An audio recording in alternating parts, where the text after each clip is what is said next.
The Hebrew concept of holiness and perfection has more to do with being whole than it does behaving well. God's interested in much more than just making you a well-behaved little boy or little girl. God wants to make you whole. God cares about your soul, your relationships, and wholeness. And the reason why God cares about behavior is because the behavior has ramifications for your wholeness.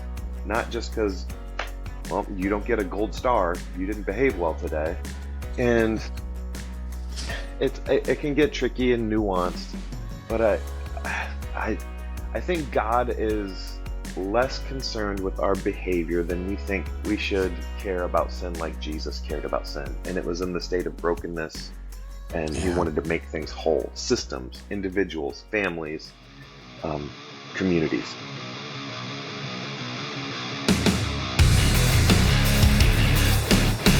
Hey, welcome to the Ruben J Show. We are back, and it's, I won't say it's better than ever, but it's back. This week, we have a great conversation with Pastor Mike Collins of Solid Ground Church in Rancho Cucamonga. And I think it's important for people to hear conversations like this because we don't pull punches on stuff. We talk about stuff that I'm wrestling with. We talk about stuff that the church as a whole is wrestling with. We talk about holiness. All of that and more is coming up on this conversation here in just a second. But what I want you to do is I want you to click on subscribe on whatever platform you might be hearing this on, especially YouTube. That's where our growth engine is. If you haven't subscribed to the Multimedia Mouth YouTube channel, please do so now. It's free. It helps us out, and it will help you get more conversations like this as they come out. But also on Apple Podcasts, Spotify, and wherever you're listening to this podcast, click that subscribe button. And here's my conversation with Pastor Mike Collins. Welcome back to the Ruben J Show. I am joined by a good friend of mine, longtime friend of mine, Pastor Mike Collins of Solid Ground Church out in Rancho Cucamonga. Mike, how you doing, man? Well, it's good to see you. I've known you for the better part of a decade now. How does that make you feel? Old. You know, it's interesting. When I say this as if I am an old man, but I'm not. I'm only in my early 30s. But when I was younger, I used to lead a program called Awanas. And I thought to myself, man, I feel so old next to these, 11-year-old, 12-year-old kids. And then they started graduating college. And then they started getting married. And now some of them have children. And I look at them and I say the one thing I promised myself I would never tell somebody that I taught at one point, which was, I remember when you were this big. We've lived the same life. I know that experience so well. Now you're, I mean, I guess you're not anymore because you're not like local to where you grew up, but now is it lead pastor or senior pastor? What do you go by? I answered to both. My official title is lead pastor. I'm not really sure what the difference is. It's just they gave me a business card, and that's what it says. Okay, I never had a business card before. So fancy. Interesting. So my first question was going to be, what's the difference between a senior pastor and a lead pastor? Because I don't know the difference either. And there are some churches that have both a senior pastor and a lead pastor, and I'm super confused as to who I should talk to. I feel like I don't like the word old, because sometimes people think that's either better or worse. The more seasoned folks that I talk to that have been around church, they prefer the term senior pastor, and then like the Gen X-y millennial folks prefer the term lead pastor. That's two different words to say a similar thing. But if there's both on staff, I assume there's one that's just been there longer, and then the lead pastor is running things, I guess. Yeah, I should pay attention more to what their business structure is like, because it'd be pretty funny if the senior pastor is actually the younger person and the lead pastor is the older person who's just running the show. That'd be interesting. But Mike, you've been a pastor for you've been a pastor for quite some time, and I know we've talked before in a similar format. But for those who are tuning in who don't know you, can you give me a brief rundown of your pastoral history? Sure. I weaseled my way onto a church staff as the middle school pastor at Believers Church in Tulsa, Oklahoma. And it kind of was like one of those situations where like church, if you grew up in a family that went to church and they said, "Who's going to pray?" And everyone says, "Not it." That's how it is with middle school youth ministry. They're like, "Who's going to be with the middle schoolers?" And everyone says, "Not it." And I didn't realize they asked and my hand was still up. So like I volunteered 1 week, and by week three, everyone else had quit, and I was the middle school director. And a couple months after that, I was the middle school pastor. And I I resisted it at first, and then I absolutely fell in love with that age and stage, and it was tremendous training. I consider myself someone who was demoted out of middle school ministry, then demoted out of youth ministry, and so on and so forth. It's not a promotion. That's a really good way of looking at that, because I've seen people, like some of the best, like closest people that I'm the people I'm closest with now have been longtime youth pastors or youth leaders who either never wanted that next step but found themselves in a different step, Yeah. or just were just served there lifelong. What did you learn during your time as a youth pastor leader that you bring to you today as a lead pastor, other than like patience? Patience. I really think the best training for ministry, along with, of course, the seminary type stuff or all the book academic stuff, but the boots on the ground stuff happens with teenagers.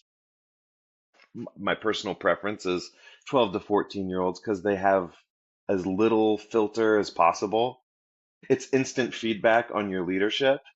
And they also, like, I use lessons from middle school ministry every single day. I don't use lessons from seminary every single day, but there's stuff I learned there, like how to lead when you're trying to decide, am I just taking a walk or is this something that's going to take a while to catch on?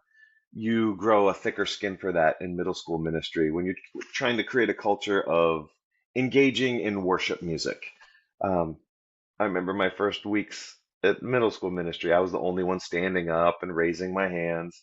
Doesn't matter. Like, I'm not after just people just going through the motions, but it took a while to model it for people. And then a couple early adopters, those kids followed. A lot of those similar patterns happen with adults. Adults have better filters, so you don't realize what's really going through their heads. But uh, those lessons are with me every single day, and how to think systemically. You know, I started out on church staff at the time when it was really cool for the youth ministry to be the coolest part of the church, and unintentionally, I don't think anyone does this on purpose. There were youth ministries that I knew of doing like doing church, if that's even a phrase. They thought they were doing it the right way, but the old people in the big room, they were decades behind, and we're doing this cool thing. And a lot of my colleagues started realizing it it's not good for us to do things the cool way or better than the grown-ups because our kids, we saw several cycles graduate from church when they graduated from high school, and to realize we're a part of a system. And I I was so glad about 7, 8 years in to realize I don't need to have a mission statement for the youth ministry or any of that because my pastor's already given it to me. And not just to be like the poster kid or a kiss up or anything. It was more effective to move in the same direction as the whole organism we were a part of. And to learn to think systemically about that as a youth pastor and to have that in my back pocket as where are we going now that I'm a lead pastor? I don't want the youth ministry to feel like they have that pressure to go and be the cool thing. No, we're all in this together, and I want them to think of Sunday morning as youth service. Yes, they can do their cool stuff and age appropriate things at different times, but Like we're all in this together, and it's not the cool kids and the old kids or the kids table and the grown-ups. Church works really well when it's everybody in it together. Yeah, I felt the same kind of deal as a youth. So my backstory, real briefly, is I grew up Catholic, rebelled against the Catholic system at a very young age. Found myself wandering into a church down the street from my house because I was seeking something other than, confessionals and basically the way I look at it is confessionals, punishment, and this never-ending chase for reconciliation with the Lord. And found myself at a Calvary Chapel, and over the time actually became really good friends with the youth pastor there, to the point where he officiated my wedding a couple years ago. Wow.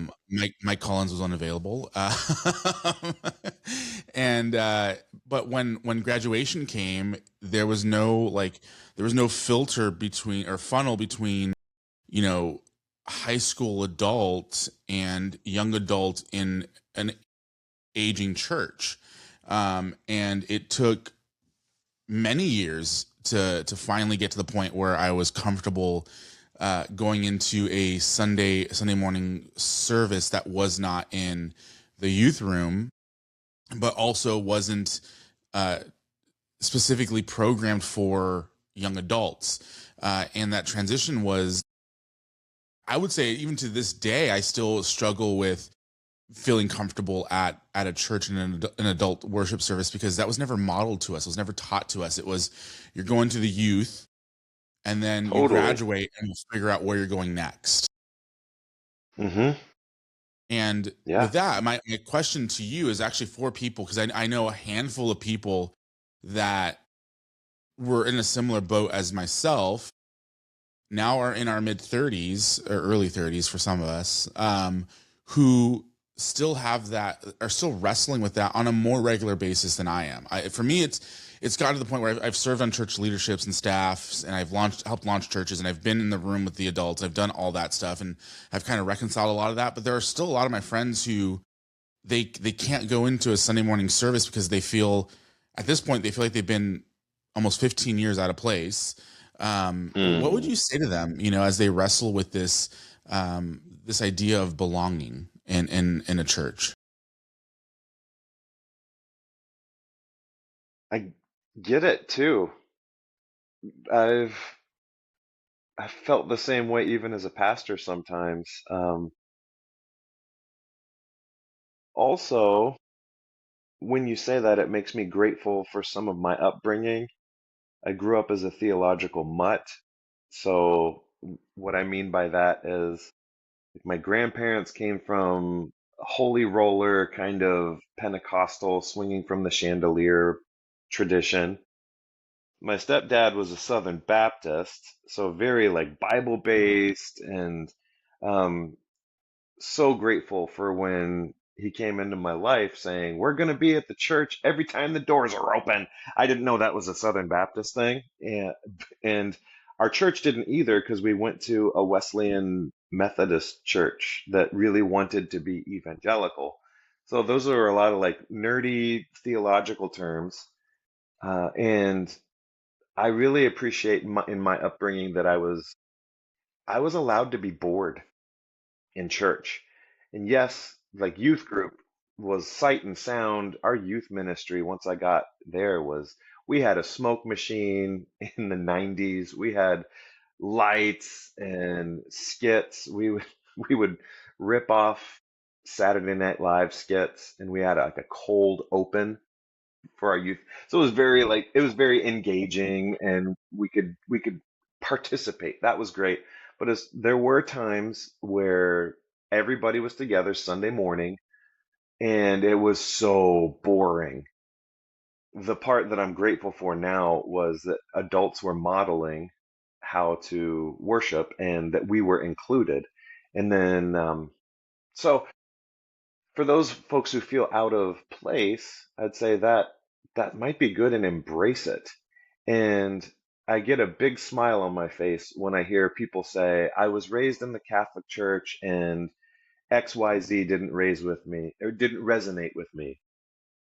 And when I hear that, I think of someone who grew up in the evangelical faith and XYZ didn't resonate with me. And then I get into college and I figure out all the stuff that I was never exposed to in church history and things like that. So for me, I grew up on the other side of the pendulum swing where it was super Protestant, and I was realizing all of these amazing practices or all this history or all these Christians I'm connected to help bring me back. So for those folks, maybe their journey is like mine, and if you felt out of place, maybe find something that's new. And like you and me, we're winding up in the same place, even though we had different starting points. This kind of, hey, we love Jesus, we're here. There's some things in your Catholic background that you didn't resonate with, and that's helpful for me to hear. And then there's things in my, like Calvary Chapel is a super evangelical-ish background. Some things that I didn't resonate with, and we kind of meet in the middle as we're trying to follow Jesus together. So there's a ton of people coming to those more formal church settings because they didn't want a church experience that looks like a nightclub. I think that's fun. I love that. There's nothing wrong with it, but they want, oh, if I'm going to church, I want something that feels like it's spirit more, I don't like that term, but feels more churchy with incense or chanting or whatever. Let's say, you know, make sure they're Jesus centered and they follow the path of Jesus, but don't be afraid to try a different tribe because maybe that new perspective will speak to you. Kind of like as a youth pastor, I would say something to a kid, a teenager, and not meaning to echo the same thing that their parents had said. But then a week later, that kid's dad comes up to me and says, I've been telling my kid that for 2 years. So maybe you need that extra voice. And you're like, oh, that's what my first tribe was trying to say. So stick with it and yeah, and give yourself a break. It's okay if you feel weird. There's a place for you. God's kingdom and his family is so huge and we all need each other. So maybe there's another tribe that you do resonate with. Yeah, and maybe they're in Rancho Cucamonga. That's Maybe. one of the things. It's one of the things I love about Solid Ground is that it does seem like there are a lot of different backgrounds kind of coming together with some of the people that I've met there, and knowing that the lead pastor there, you once told me a story of you evangelizing to people. I'm not sure outside of a nightclub or in a nightclub, or not evangelize maybe, but more of just showing them Jesus. Because I think for you, what I've noticed is you and your wife, you don't necessarily preach Jesus. You guys live Jesus. And what I Aw. mean by that is I've never ever heard you tell somebody you need to come to church on Sunday morning to be, to be right with the Lord. What I have heard you say or do is invite people to Sunday mornings to, you've bought in people on numerous occasions. I know, lunch just to talk with them and just to hang out and just to do life with them. And in the process, I think you've created this buy-in with them. And the reason why I'm bringing this up is because I do want to know what your thought process is when you maybe are in a situation where you're dealing with somebody who on Saturday night was in the club, drunk off their behind, high off their behind, doing, whatever it is that they're doing in their personal lifestyle. I actually once heard a woman say, not at Solid Ground, but just on social media, talking about how on a Saturday night she was spending the night with her I don't even know how to say it in an appropriate way, but the person that she was hooking up with, leaving just in time to go home, shower, and come to church on Sunday morning and feeling ashamed because the pastors Mm. there were, talking about this Mhm. lifestyle in such a derogatory way. And it wasn't a way of like, hey, Jesus is going to forgive you. It's a, hey, you're going to hell if you're doing this regardless. So what's your mindset when you're dealing with somebody who is actively living in sin, but is also actively trying to live a life within a church environment? Yeah, We're going deep. I love that. And that makes me so happy. Like, we once had someone come into church one day, and I'd never, it takes a lot to not shock me in a bad way, but it takes a lot for me to say, I've never heard that one before. And someone came in to serve on our volunteer team, and they were a brand new baby, not even, I wouldn't even say a Christian yet. They were like brand new, interested in this family of God, and just taking their first steps towards following Jesus. And they came in on Sunday morning to serve 30 minutes before church, so hung over. And I'll never celebrate. There's reasons why and it's usually whatever vice someone gets into, whether it's alcohol, drugs, or Netflix, or whatever. Um, I see they're dealing with pain, and they're trying to numb pain, or could be a million different reasons. And I've been there, and I happen to be lucky that the ways I've tried to numb my pain are extremely socially acceptable. That's how I look at it. So I don't think just because someone numbs their pain in a way that's unsocially acceptable, it doesn't make my sins. We're all so. And if holy cow, they came to church. That's amazing. And this person said, I am so hungover right now, but when I got here, my headache left. And I thought, okay, we can talk about the habits and all that stuff and the behavior way later. I'm just so glad they came to church. And one of the things that bugs me, teenagers used to tell me this all the time, but actually adults, they don't use these same words, but they say the same thing a lot. Hey, Mike, I haven't been to church in a while. I haven't been living right, so I've just got to get my life right before I come back to church. And as a pastor, that sounds to me like someone saying, I'm really dirty. I need to take a shower, and I'm going to clean up before I get in the shower. Like, the church isn't a Japanese onsen. There's no need to take a shower before you take the bath. Like, my pastor in college used to say, come on to church, get under the spout where the glory comes out. And it's such a cheesy phrase, but yeah, and there's nothing special that cleanses you of sin by coming to a church service. What will change you is being loved by a community of people when you've had the guts to show them yourself at your worst, at your lowest, at your most broken. That's what changes lives. And I've been preached at a lot in my life. And usually when I'm preached at, maybe I'm just a stubborn person, but I usually dig my heels in. But I'm grateful that I've been loved into the kingdom of God, not excused, not enabled, not coddled, because love does tell the truth. But the truth usually looks like, I remember what it was like to be 22 and to drink too much and to still need to serve on Sunday morning. I totally get that.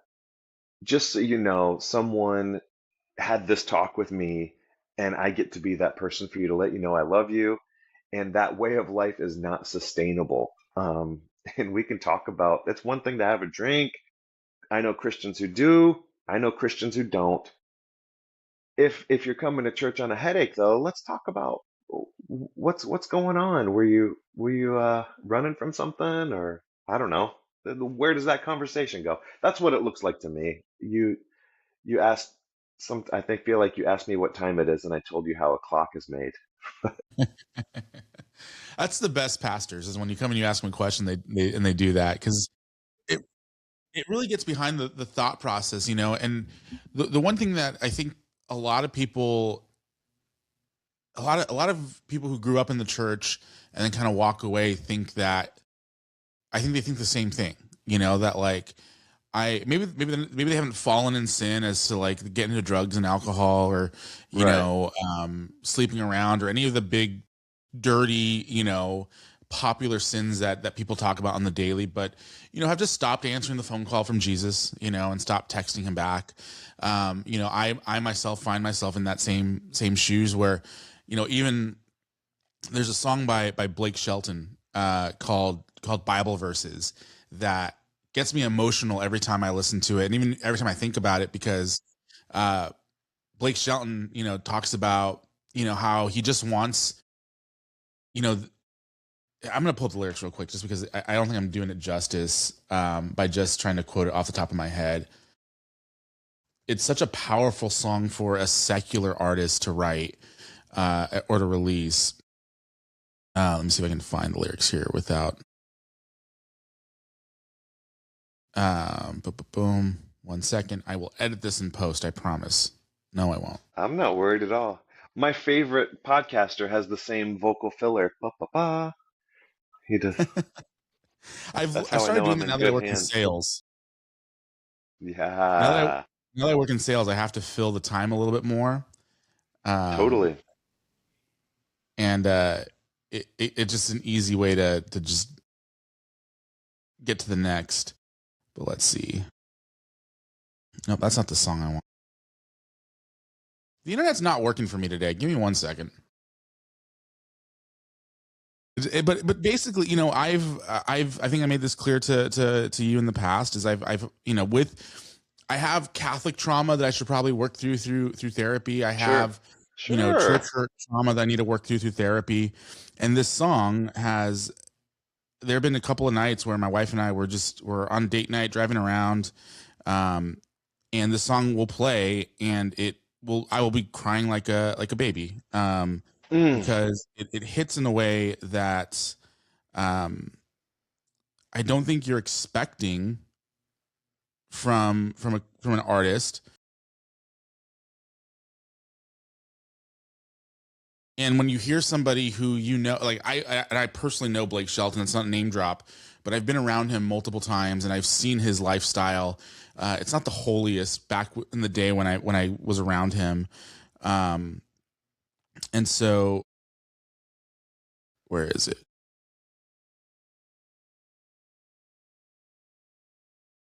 I should have been more prepared for this. Okay, Not so it at says all.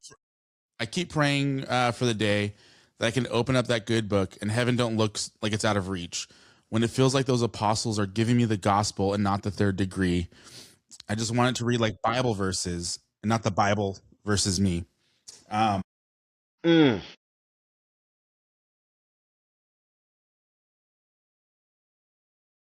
because so many times, it feels like, when you grow up as, a Christian, when you've been in leadership, when people come to you at times for advice, and then you've, for whatever reason, have stepped away from the church life or aren't feeling like you're right on track with what people expect of you in a Christian life, that it does feel like you open up a Bible and it does feel like it's it's you versus God, it's you versus the church, it's you versus people's standards of what you have.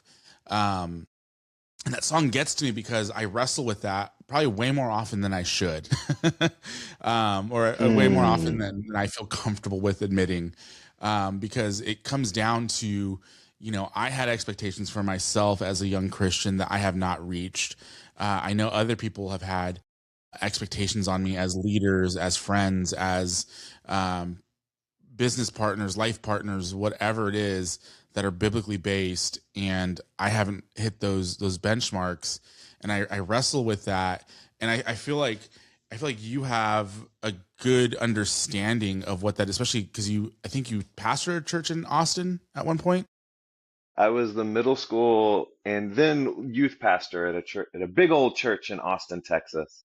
and now you're in Southern California, and I think the cultures there are very much similar, and I think it's anywhere too. Like, it doesn't matter where this is. You're gonna have people who get sucked into culture, who get sucked into lifestyles, get taken away from church. I guess this is turning into a one-on-one counseling session that I'm going to broadcast live on the internet. But like for Perfect. those people who I love it, for those people who maybe heard that lyric or those lyrics and maybe Mm, felt the same way, do you have any practical advice for them? And by them I mean me, to maybe make that that hurt less, and maybe even start to be find themselves back on a path where they feel like they are living out the calling that's on their life. yeah. S- This one concept, I'm still learning about this, and maybe I can just workshop it here on the Ruben J podcast. Um, Let's do it. I've never really talked about this out loud, and I'm just learning how good it is for us to think about holiness. A lot of what you just mentioned comes from a really good impulse, like to be close to God and to be holy. Unfortunately, through the years, our Catholic brothers and sisters, our Protestant brothers and sisters, everybody, given enough time, every human system will devolve into legalism and sin management. There's a great theologian, philosopher, Dallas Willard, out here, and that's where I learned the term sin management from. And learning about the the actual Jesus-centered version of holiness. I'm scared of saying biblical holiness because once you go through the book of Leviticus, those things. But when Jesus talks about sin, I feel like he would get kicked out of a lot of churches.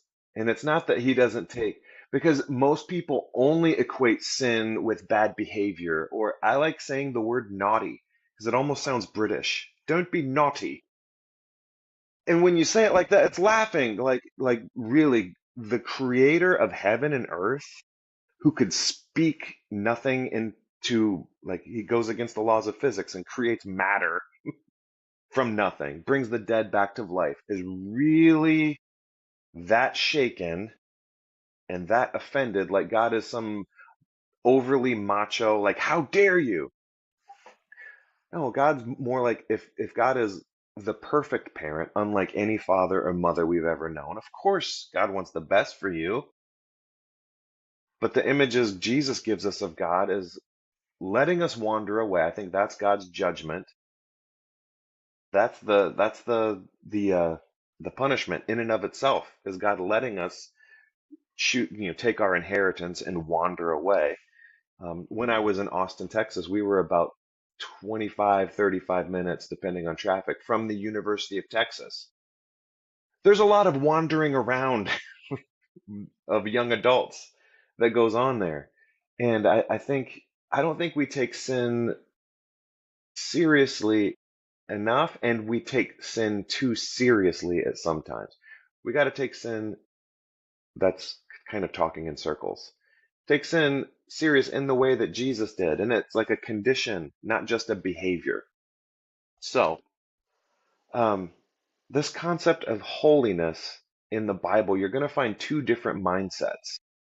The Hebrew mindset of holiness is different than the Greek mindset. Like when Paul talks about holiness, there's a Hebraic because Paul was Jewish, but there's also this Greek concept that has carried over into Western culture. When we think about perfect, we think of chiseled abs, we think of a refined intellect, well spoken. The most interesting man alive is a caricature and a very cheesy version of Greek perfection.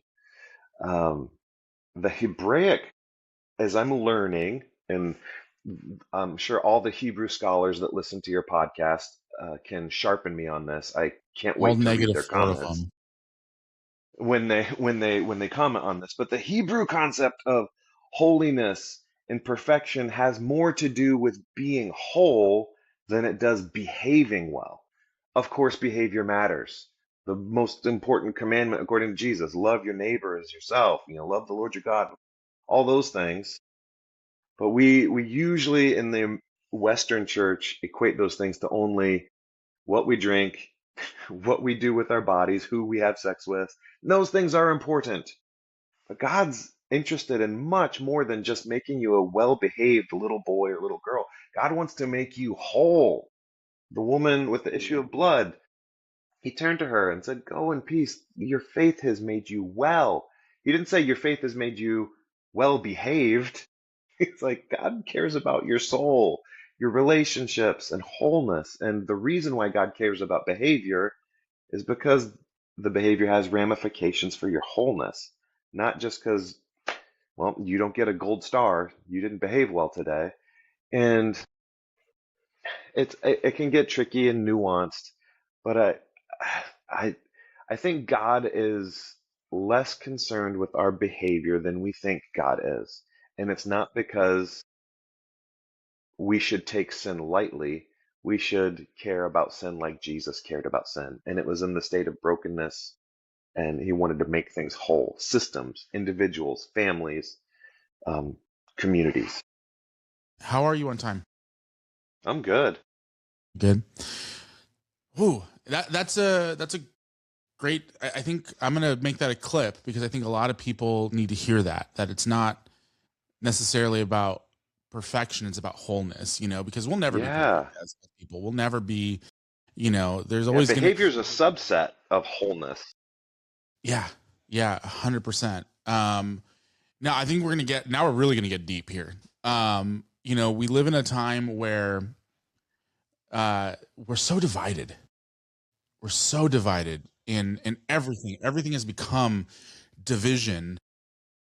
And you said to me years ago, I think it was at lunch, when the topic of politics came up, and you said that your goal at the end of the Achoo! day Sorry, I'm allergic. is you don't want people to you want people to guess whether you voted Democrat or Republican based off of the stances, because at the end of the day it's really about Jesus, not about politics. But we live in such a time where there are people on both sides of the aisle that basically say if you're silent on certain things, that means that you approve and agree with them. If you know it, if you don't have a stance to say on, say, gay marriage, that means that you are for gay marriage. Uh the faith, or not, I shouldn't say the faith, the religion of Christianity has been attempted to be taken over by radicals on both sides of the aisle. And I could not imagine what it's like to be a pastor, uh, especially in Southern California, where it's such a melting pot of beliefs on both sides of the aisle.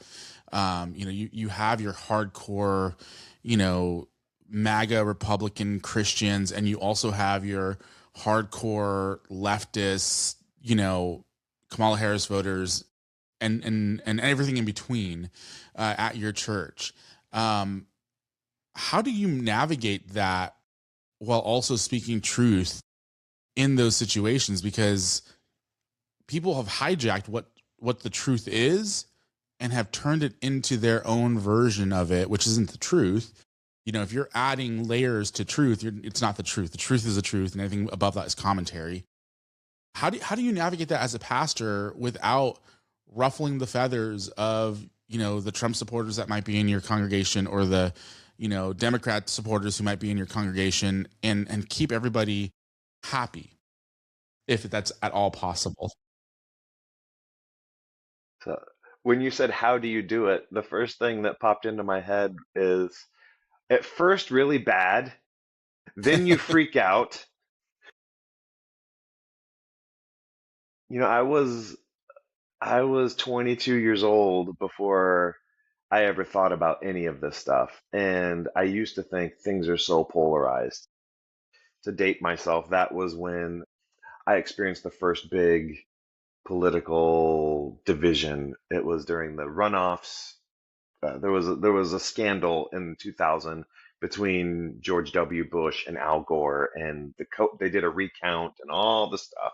And it was the first time where I realized I have friends who love Jesus that disagree about this stuff. I'm an optimist, and I care about Jesus, and I really like sports. So up to that age, I hadn't given politics much thought. And then fast forward to 2020, and I'm here everywhere. It was hard. I have a legitimate clinical PTSD diagnosis as a direct result of being a pastor during 2020 and the fallout. I lived in fight or flight for years because of these dynamics. It's not, a lot of this is my work to do. I was not only unprepared to enter into these conversations, I um, I tried to go in with what you were saying, trying to keep everybody happy. And part of my journey towards health is realizing if I'm following Jesus, I'm probably going to tick off everybody at one point or another. And so, like, part of it is growing a thicker skin, not as tough as metal, but leather, but not paper thin. Because there were times in 2020, I remember sending out an all church email trying to explore how we can stay together. How can we stand with our African American brothers and sisters? I had multiple families leave our church because that email was too Republican. I had multiple families leave our church because that email was too Democratic. They looked at the same things and extrapolated what they thought. So I didn't realize um, I'm living in a world in my particular profession. I'm sure it's like this for a lot of folks who have responsibility. It's the old iceberg thing where you only see 10% of it. So people see my sermons and our podcast, the things we do online. That's not even 1% of my life or my beliefs. So it gives me some empathy for people. They only see and hear 1% of what I think and believe. So they're having to make massive assumptions of what's under the surface. So it helps me to realize that. And it also helps me come out to play. Like, and when I say that, I mean, I don't have to be so diplomatic because I'm not trying to appease one side. I'm doing my best. I like to say it at Solid Ground, we're trying to be purple, not red or blue. There's plenty of red churches and there's plenty of blue churches, and if they're not against us, they're for us. Okay, I cheer for them. Our mission is to show to show our community what it looks like when people who are opposed to each other politically can actually get along. I think that's biblical, and that's what is living like salt and light today. Because it's easy. I Mm, could go in. I love hanging out with people who agree with me politically. That's easy, but it's hard when people give those zingers. The uncle at Thanksgiving dinner or whatever the trope is. Oh, that's when Jesus has to sit at the table too, and that's what I hope we can do. And then you know, I don't get excited about partisan politics at all. But I mentioned we pick on the book of Leviticus all the time in evangelical. It's actually my favorite book of the Bible, and even there, that's a highly political book because it has political ramifications. That book is talking about how to organize. It's former slaves, systemic injustice. I don't know if we have to edit that word out. Bricks without straw, slavery. They're in the wilderness learning how to be human again. And God is saying, okay, here's how we need to organize ourselves as a people. I got a plan for you guys. So if you're sick, you're over here. If you just had a baby, we're going to put the diapers over here. That's grossly oversimplifying things. But also, if you've got a little bit extra, here's what you need to do with it. There was already instructions in the book of Leviticus for people who had more wealth than the others. Like they've just left Egypt, and somehow humans being humans, there are the haves and the have-nots already. Like yeah. weeks. So there are political implications to following Jesus. I have to be very careful. Even I have to be very careful of not getting on this soapbox. Hey, everybody's here. We're purple. We're not red. We're not blue. We worship the lamb, not a donkey. All those good and appropriate things, but people even get tired of hearing that. Yeah. When the text talks about God's dream for marriage, that conversation starts in Genesis, not any of those clobber passages. Like it's in the garden. So much of that's where and it's a conversation that starts there. Um, I just posted a thing a couple weeks ago. The National Association of Evangelicals has this wonderful document that we've used here at Solid Ground for about 3 or 4 years now. It talks about for the health of the nation, and it's a Christian perspective on the hot button issues without getting partisan. And Ruben, we went through this document and it was hard. Like, I was grateful for the 20 or so people that had the guts to show up because we talked about immigration. I learned the term because I don't watch cable news. That's one thing I encourage people to do is to not watch cable news and don't listen to politically partisan podcasts, but read it. We don't need the commentary and we don't need Yeah. like it. I'm not saying to be uninformed, but at least try to read it. I don't know if anybody did that. I did it, and it made my mental health so much better. But going through this document of going through, here's what Scripture says about these hot button issues. We all didn't agree on how to approach. We all, read the same text and came to different conclusions. And at the end of the day, even though we didn't vote the same way, we still break bread together. We still love each other. And it Yeah. sucked so much of the anxiety out of our particular congregation just to have 20 people who had those hard conversations. And sometimes it got heated. Like there's a couple guys who their face got red when they started talking about socialism, versus capitalism. And people get really, and I have family members who grew up in Europe and who immigrated to the States. And Yeah. the first thing out of some people's mouths were, "Are you a socialist?" And my sister saying, "I'm from the Netherlands. I was born and raised there. I'm a Christian. What do you?" But really, we're meeting, and that's the first thing That's you're gonna fun. lead with that. Um, so I highly recommend that document.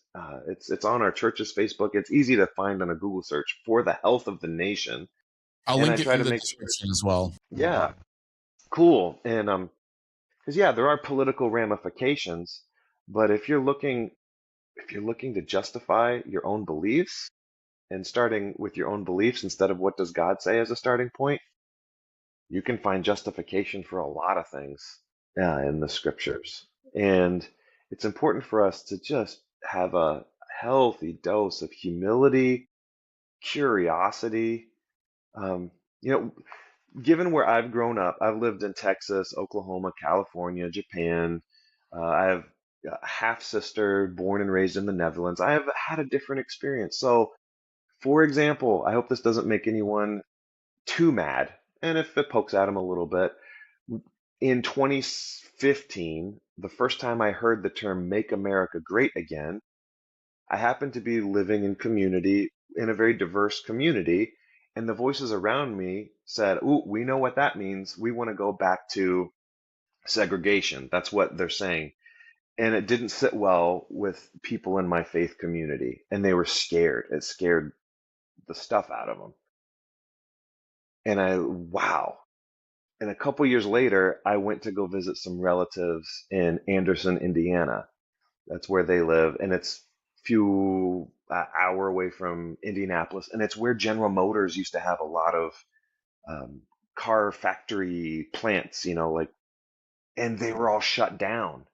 And I had this epiphany that the same phrase means different things to different people, and I thought, oh, that phrase probably hits different in this town because there are dozens of factories. It used to be a booming town, and the people who live there are amazing, but they were saying like they wish their town could resurrect because it was a dying town. That's hard to do. It's not like a switch you can flip where you can just all of a sudden be curious or realize we all think we get it, and we all think we're the center. I've never met anyone who says, I'm on the extreme right. I'm on the extreme left. No one, everyone says they're the center. And people will say to me, oh, you're way far left, or oh, you're way far right. So, well, compared to what? Like, what's your reference point? And What Jesus, even is the he's center these days?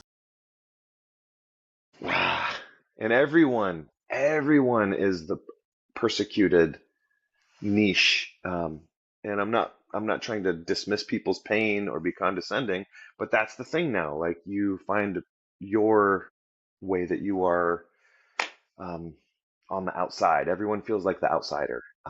Yeah. Yeah, and it's funny because it took. So I'll be a little transparent here. I'm it's no secret if you search Ruben J, you'll find my political beliefs out there. Some of them unfiltered, some of them have been filtered in the last 10 years or so. It's interesting what you write when you're in your early 20s and still developing your brain versus your early 30s once you've kind of lived a little bit of life, but I was never somebody who thought that President Trump was the end all be all final answer, the final boss, the closest thing to Jesus Christ that we'll ever find on this earth, because he clearly isn't. I have thought and continue to think that he is the best person for the job in this moment. You can disagree with me, you can agree with me. That's neither here nor there.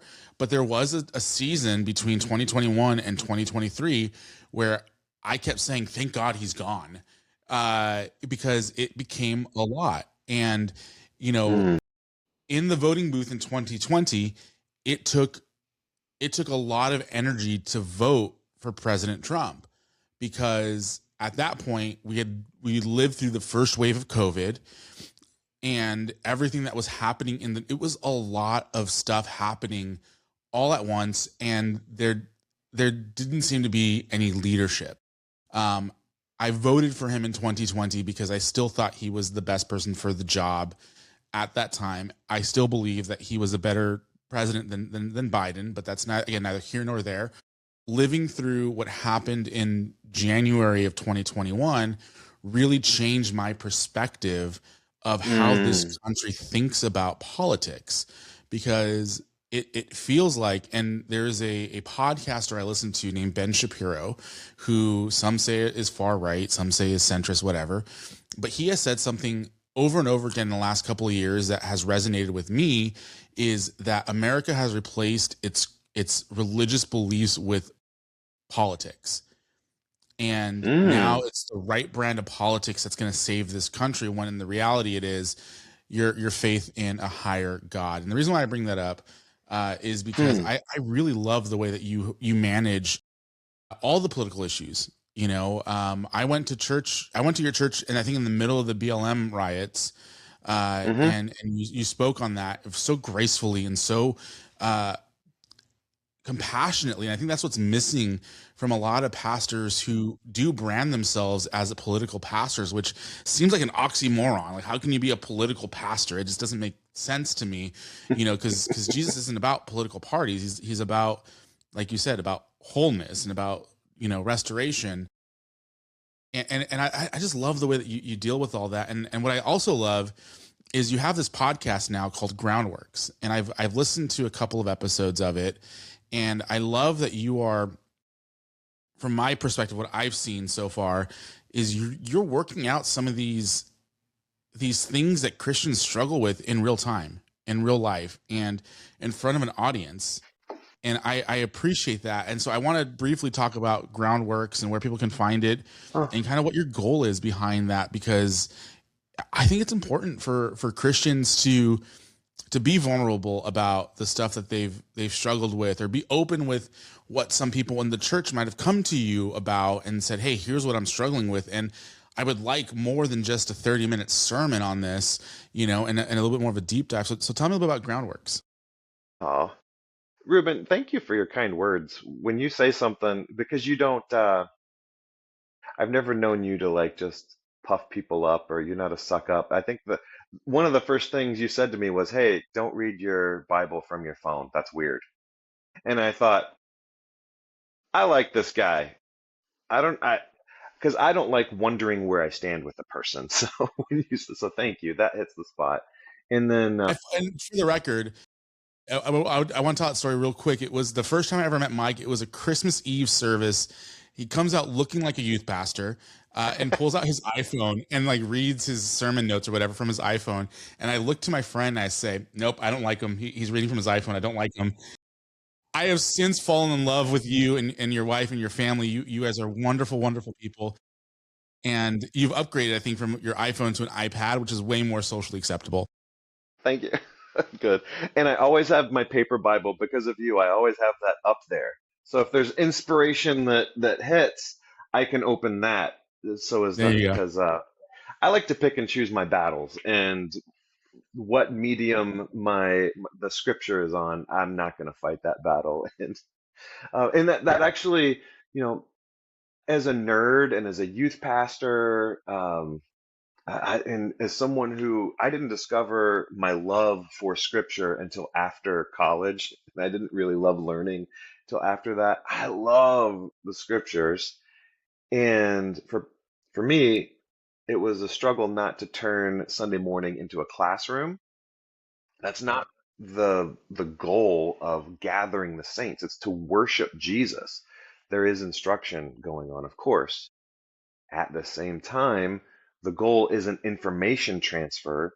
The goal is to worship the creator of the universe so that we are transformed as a community together. All these great, wonderful ideas.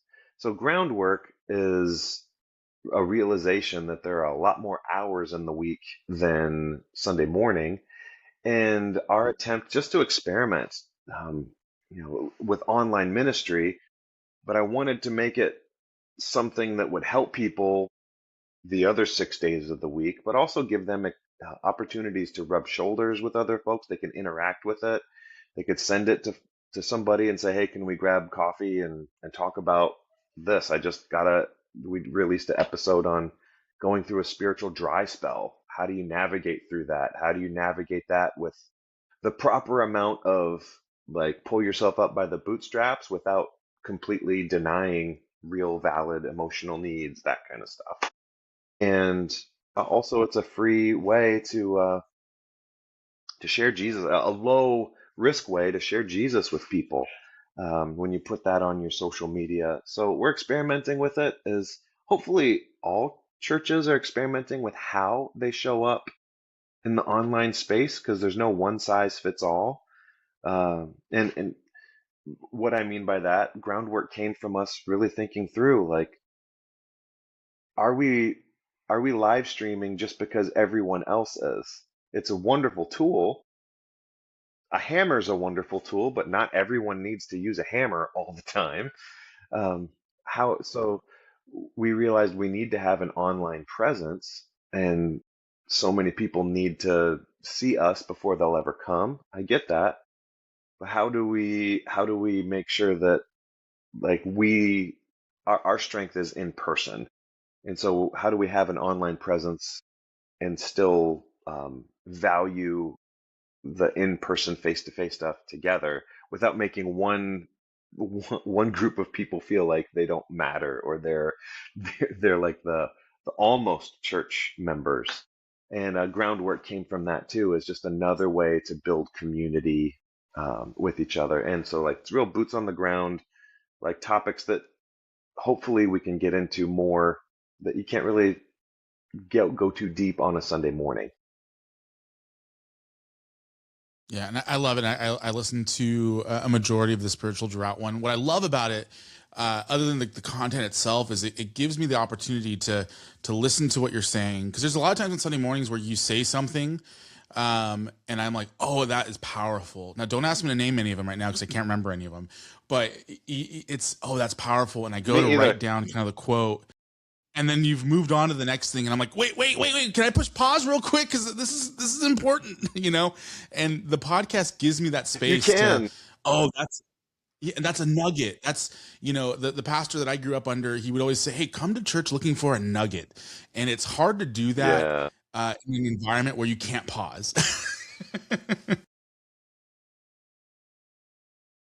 Here, here. That's So what I Mike, miss about youth ministry I because middle appreciate your schoolers time. would say like, "Hey, say that again."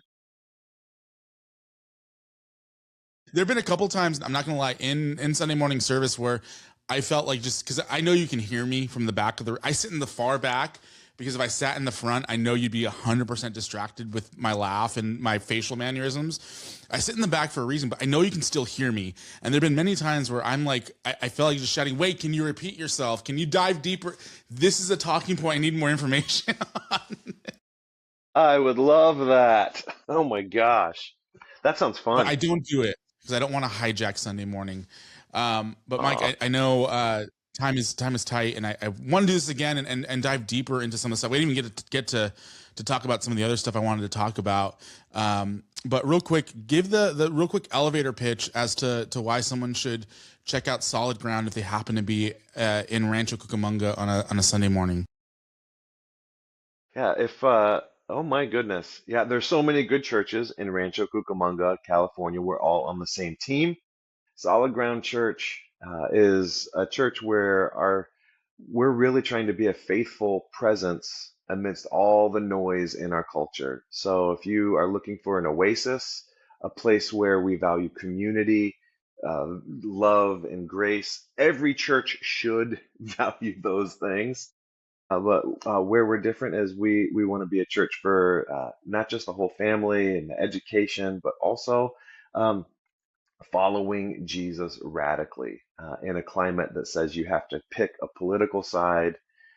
We want to have Jesus as our center and figure out in community what that looks like. And you can find us easily at sgbic.com. You know, it's a really memorable website. So all you have to do is Google Solid Ground Church, Rancho Cucamonga, Mike Collins, Senior Pastor, 19th Street, and we'll be the first Google result if you just put in all those words, and Be we'll be there. careful And though, we're also because on YouTube.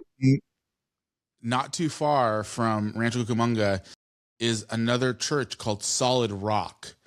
And I was there over the weekend by accident. I was trying to find you guys and I couldn't. Wow.